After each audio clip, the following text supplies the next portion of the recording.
solvabiliser, etc. Et c'est ça qui est formidable. Et c'est du moyen et du long terme. Je pense que c'est à la fois une chance et un handicap. Avec les GAFA et les données, les data, la métropole de la demande, elle peut être aussi dangereuse que la métropole de l'Est. On a fait par le passé.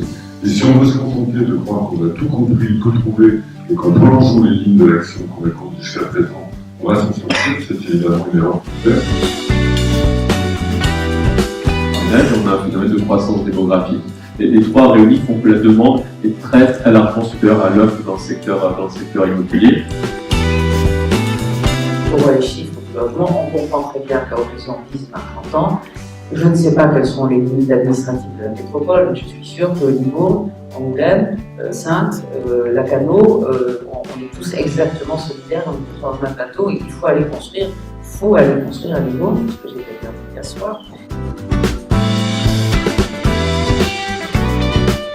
Vous avez ici des gens qui expriment des besoins, qui veulent influer sur la ville de demain.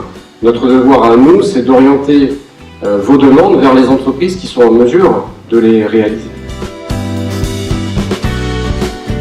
En 2050, il y aura un tunnel de Gibraltar, très probablement. Aujourd'hui, toute la péninsule ibérique, façade atlantique, arrive, débouche sur la rocade de Bordeaux.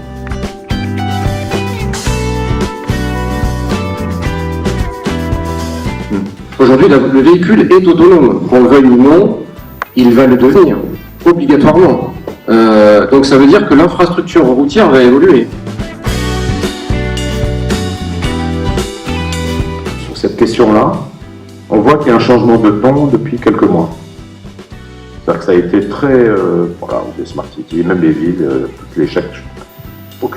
si la ville n'avait pas sur la conférence Bordeaux, Very Smart City ou Paris, Top des Smart Cities, etc., elle se sentait un peu en décalage par rapport aux évolutions.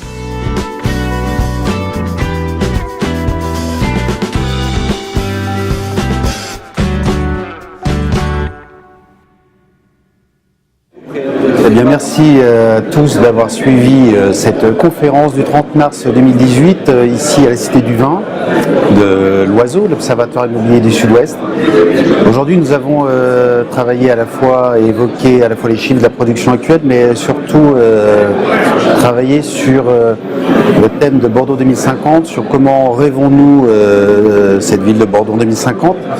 C'est peut-être le premier témoignage qu'on reverra dans quelques années, passé 2050, et on se dira finalement, oui, effectivement, certains aspects étaient bien vus, mais les choses se sont passées beaucoup plus vite qu'on ne l'avait imaginé, et l'évolution a été beaucoup plus importante que ce qui a été évoqué aujourd'hui même. Voilà, c'est un peu le témoignage que je voulais laisser, et j'espère que peut-être, qui sait, comme une bouteille à la mer, il ressurgira dans 30 ans. Merci à vous.